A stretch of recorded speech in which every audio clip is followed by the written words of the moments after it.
Hello friends, I am चित्रांजना।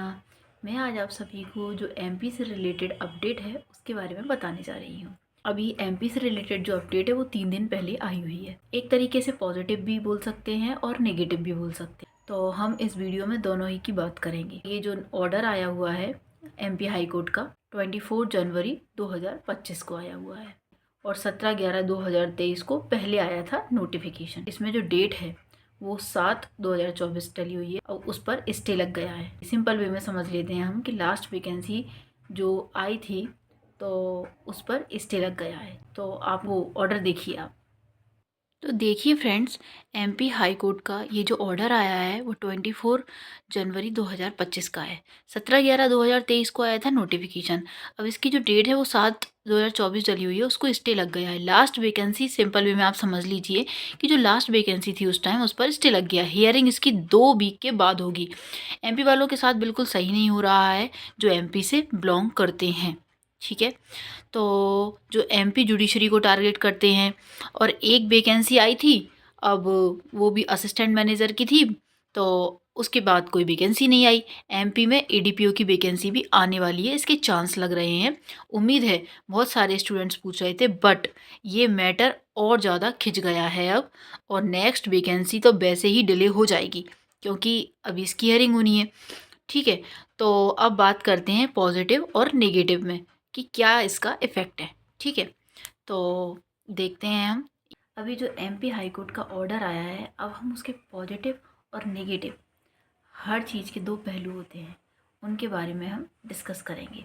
तो positive क्या हो सकता है? देखिए, पॉजिटिव ये हो सकता है कि जो क्वालिफ़िकेशन है, अगर उन्होंने इसमें कुछ बदलाव कर दिया, जैसे कि 70% कम कर देते हैं या फिर जो 3 साल वाला एक्सपीरियंस है वो हटा देते हैं, तो स्टूडेंट्स को फ़ायदा हो जाएगा। और नेगेटिव पॉइंट ये है, बहुत सारे स्टूडेंट्स प्री क्रैक कर चुके थे, प्री दे चुके थे और मेंस में बैठे थे और कुछ का इंटरव्यू नहीं हुआ था जो कि होना था। तो अब ये कि इसमें उनका लॉस हुआ, उन्होंने डॉक्यूमेंट्स वगैरह सारी चीज़ें सबमिट की, फॉर्म फिल में पैसे खर्च किए, ट्रेवल करने में पैसा खर्च किया, अदर स्टेट से आए हैं तो रुकना, होटल में खर्चा करना, सारी चीज़ें, ठीक है, टाइम वेस्ट होना आने जाने में, और प्रोसेस अभी तक कंप्लीट नहीं हुई है। ये सबसे बड़ा नेगेटिव पॉइंट है। स्टूडेंट्स की मेंटल हेल्थ पर भी इफेक्ट पड़ता है। अब जो एमपी से खुद बिलोंग करते हैं, I am also belong to MP, MP के रहने वाले लोग हैं, अब उनको क्या ऑप्शन है? उनके पास जो अदर स्टेट का एग्ज़ाम है वो तो चेंज है, ठीक है। अब मैं तो यही बोलूँगी कि जो एमपी हाई कोर्ट कोई भी एक्शन ले तो अच्छा पॉजिटिव डिसीजन ले, कोई अच्छा बदलाव लेकर आए, इस प्रोसेस को जल्दी से जल्दी कंप्लीट करें। नेक्स्ट डेट है वो 2 हफ्ते बाद की है। जो एमपी के स्टूडेंट्स हैं, अब उनके पास ऑप्शन क्या है? उनके पास, क्योंकि एमपी में वैकेंसी कितनी आई, एमपी में लॉ से रिलेटेड एक जुडिशरी की वैकेंसी आई और उसके अलावा असिस्टेंट मैनेजर की वैकेंसी आई थी, उसके बाद कोई वैकेंसी नहीं आई, और तो उन्हें अदर स्टेट में जाना पड़ेगा और कोई ऑप्शन ही नहीं है। अब ये है, इसमें मुझे ऐसा लगता है कि क्वालिफिकेशन में कुछ ना कुछ तो हो सकता है, बाकी एमपी हाई कोर्ट को जो सही लगे वो करेगा।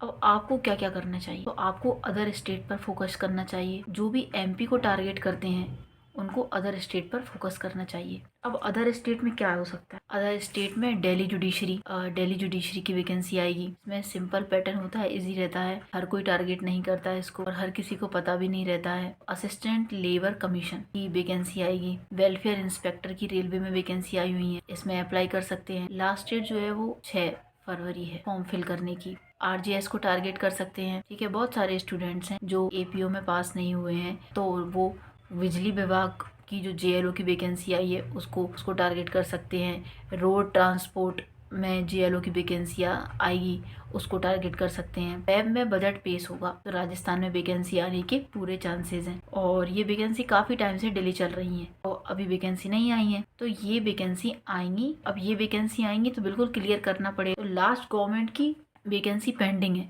बिजली विभाग की, जेडी की भी आई है, लास्ट गवर्नमेंट की वैकेंसी पेंडिंग चल रही है। तो इसमें उम्मीद करेंगे ये बजट आ जाए, उसके बाद गवर्नमेंट कब एग्जाम कंडक्ट कराई उनके ऊपर है। अभी इलेक्शन भी नहीं है राजस्थान में, जब इलेक्शन होता है राजस्थान में तो बहुत सारी वैकेंसी आती है।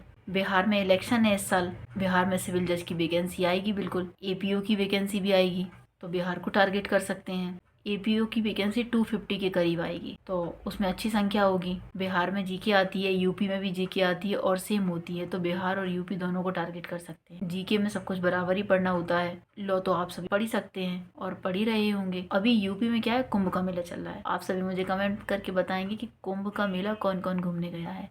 तो जब ये कंप्लीट हो जाएगा उसके बाद वैकेंसी आएगी। अभी सारी गवर्नमेंट की जो कर्मचारी वगैरह सब हैं वो कुंभ के मेले में लगे हुए हैं। सारी चीज़ें अटकी हुई हैं। अभी हायर जुडिशरी का एग्ज़ाम भी नहीं हुआ है अभी, तो अब होगा आगे। ऑल द बेस्ट सभी को। कोई भी हार ना माने और अपनी प्रिपरेशन तैयारी में लगा रहे।